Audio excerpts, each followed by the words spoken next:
Fog. It's mysterious, setting the scene for the spooky season, and causing thousands of car accidents per year. It is also an iconic Magic the Gathering card.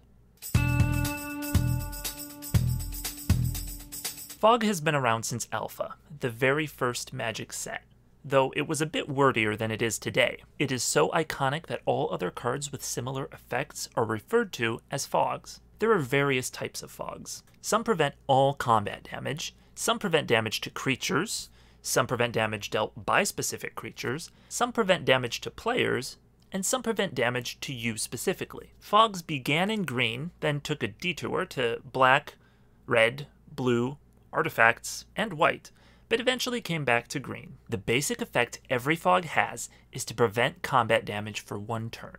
This can be a powerful effect in the right situation, such as an all-out damage race where one extra turn will clinch a victory, but in most other scenarios, it's a dead card. Because of this, fogs tend to go unused and don't generally accomplish much. Despite that, most sets include one fog, often at common. When designing my own sets, I like to emulate official design philosophy as much as possible, so I also tend to include a fog. Today we're going to talk about some ways to make those fog designs meaningful. The main problem with fog effects is that they are card disadvantage. They don't impact the board state. Rather, they prevent you from dying for a turn, which merely delays the inevitable at the cost of one card. So the simplest way to make fog good is to mitigate that disadvantage. Cycling allows you to trade dead cards in for a new draw, and is a great mechanic to give to any situational card. Alternatively, giving your fog another mode or extra ability can give you value even when the damage prevention isn't helpful. These mitigation tactics are well suited for limited, where races are common, but falter in constructed formats, where the power level is higher and there's no room in a deck for maybes. This brings us to our other strategy, repeatability. Consider this.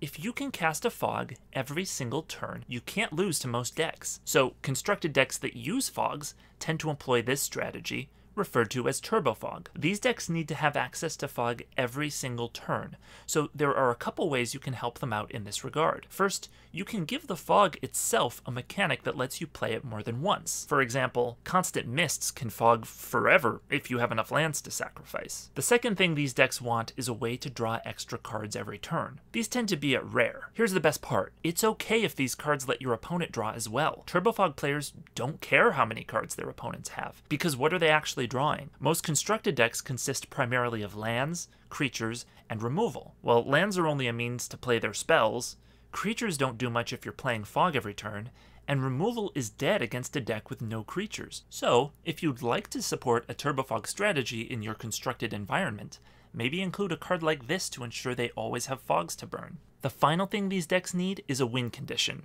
Now that can be mill or an elusive beater, but you don't need to worry about designing a specific win con for these decks unless you want to.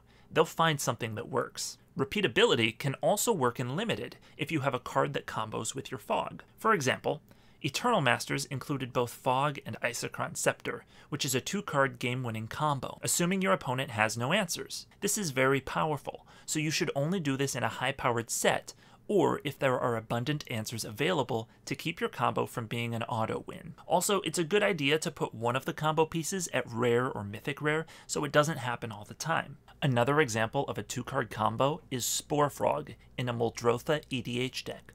Once per turn cycle, you can sacrifice Spore Frog to prevent all combat damage. Then, you can replay it for just 1 mana. Fogs may not be intrinsically powerful, but they can shine alongside some powerful friends. The final thing I want to talk about is how to cost your fogs. A fog with no extra abilities should cost 1 to 2 mana. If you tack on a small bonus, such as life gain or exempting certain creatures, it should cost 2 to 3 mana. Fogs that only prevent damage dealt by opponents' creatures cost 3 to 4 mana, and redirecting that damage to kill a creature costs 5 to 6. These are just some general rules. Always measure your cards against existing Magic cards to get a feel for what a good cost would be. You can find a mostly complete list of fogs here. I hope you enjoyed this look at a different side of Magic. If you did, like, subscribe, and tell us in the comments about your favorite fog. We'll be back next Thursday.